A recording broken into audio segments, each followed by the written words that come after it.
Have you ever noticed some people, when everything starts falling apart, deadlines stacking up, plans collapsing, they become the calmest person in the room? While everyone else talks faster, breathes harder, they stay quiet, look around, and then act. Maybe you've seen someone like that, or maybe that someone is you. Most people think it's just experience, or that they're simply colder than others. But here's the interesting part. That calm didn't start in adulthood. It started much earlier. From a kind of childhood that barely exists today, especially if you grew up in the 1970s. Your brain may have been wired differently, and that changes how you respond to chaos more than you realize. Imagine this. Something unexpected happens at work. The plan breaks. The deadline is close. People start talking over each other. Ideas clash. The tension rises fast. Some try to take control. Some start blaming. Others just freeze. But there's always one person. They don't talk much. They don't panic. They don't ask, "What do we do now?" They just watch for a moment, then start fixing things, one by one. And strangely, everything begins to settle around them. You've met this person before, or you've wondered why you're like this. Most people call it confidence, or years of experience. But that explanation isn't enough. Because some people are still very young, yet incredibly calm. And some with years of experience still panic under pressure. So what really creates this difference? Why do some people stay almost unnaturally calm in crisis? Is it personality? Or something programmed much earlier, before they even understood pressure? If you grew up in the 1970s, you didn't learn about risk from advice. You learned it by almost getting hurt. You climbed trees that were way too high enough to scare you now. You rode your bike fast, no helmet, no supervision. You played in places adults didn't even know about. And sometimes you got hurt, scraped knees, falling off bikes, or worse. But the key thing is, you didn't stop. You went back out the next day, and your brain recorded all of it, not as memories, but as reflex systems. You learned something very early. Not all danger feels the same. Some things are truly dangerous. Others just look dangerous. And you learned to tell the difference. Slowly, through real experience. Psychology calls this adaptive risk calibration. Simply put, your brain learns how to measure danger, not through theory, but through real contact. So when you grow up, you don't react instantly when problems appear. You don't panic. You pause. You observe. You scan the situation, and almost unconsciously you ask, how dangerous is this, really? That's why, in chaos, you seem slower than others. But in reality, you're more precise. Go back to that workplace situation. Everyone is talking louder. Noise increases, emotions spread, but you don't get pulled in. You don't react to emotions, you react to reality.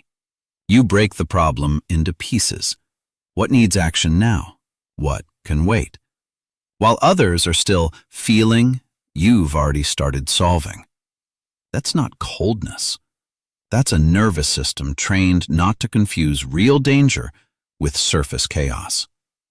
And if this feels familiar, maybe you're not strangely calm. Maybe you were simply trained in a way most people never were. But there's something deeper, something most people miss. You didn't just learn to assess risk.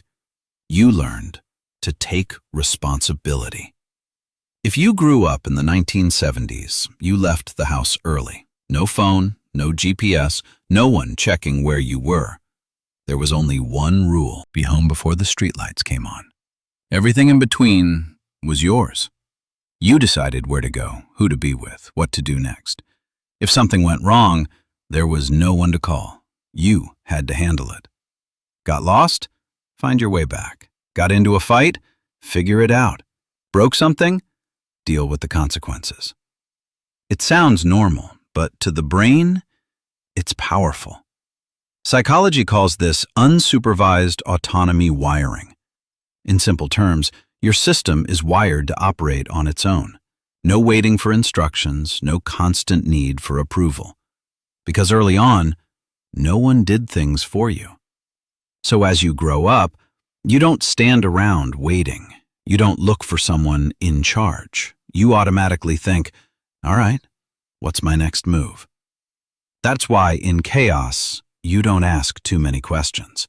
Not because you know everything, but because you're used to starting before others do. Back to the workplace. A problem appears. People look at each other. Who's going to handle this? Some wait for the boss. Some wait for someone else to speak first. But you don't. You don't need a green light. You see the problem. You start with what you understand, step by step. And here's the interesting part. Your movement creates momentum for everyone else, not because you're better, but because your nervous system doesn't freeze without direction. It's been used to that for years. And if this feels familiar, if you're the kind of person who doesn't like waiting too long to act, it might not be personality. It might be the imprint of a childhood where you had to operate on your own before you even realized it. People often think calm comes from being stronger or just less emotional. But the truth is, you were trained to wait long before you understood it. Your childhood was full of waiting. Want to watch your favorite show? You waited for the right time. Took a photo? You waited days to see it. Wanted to talk to someone? You waited until they got home. No instant messages, no instant results. Everything had a gap in between, and that gap changed your brain. Psychology calls it delayed gratification, the ability to wait for reward. It sounds simple, but what it really does is create space between stimulus and response. You don't need to react instantly. You're not forced to have answers right away. You're used to things taking time. And here's the most interesting part. While the modern world trains the brain to react faster, your childhood trained your brain to slow down at the right moment. So when crisis hits, others get flooded with stimuli, noise, pressure, emotion. Their brain tries to process everything at once, and it overloads. But you're different. You don't get pulled into that speed.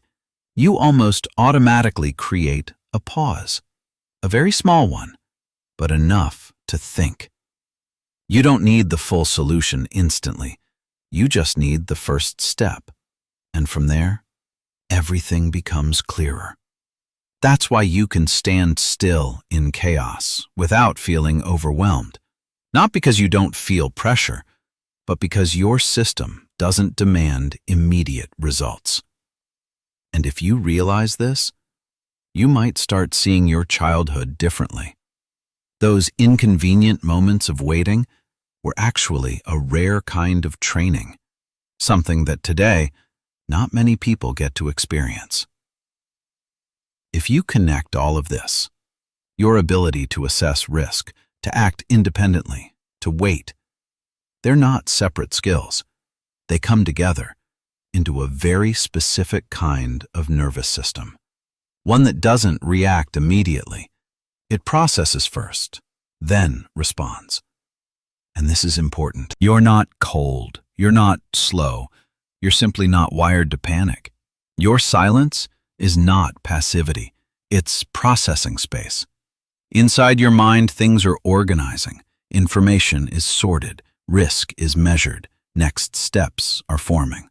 While others react to emotion, you react to reality. And in a world that moves too fast, that is a rare advantage. Because most people react before they understand. You do the opposite. You understand first, then act. And that makes you different. Sometimes misunderstood, but the truth is, you're the kind of person who keeps things from collapsing when everything starts losing control. Not by saying more, but by handling it better. So next time you notice you're not panicking like everyone else, don't assume something is wrong with you. Maybe you're not slow. You're just not being pulled in. Maybe you're not cold. You're processing internally, quietly, precisely. You carry something rare, a nervous system built from freedom, from risk, and from real responsibility. One that doesn't need speed to prove anything, only enough calm to keep everything from falling apart. And in a world getting louder, faster, maybe people like you are the ones holding everything together. So here's the question. Have you ever thought your calmness was a weakness? Or is this the first time you're realizing it's actually your strength? If you enjoy this kind of content, subscribe so you don't miss what's next.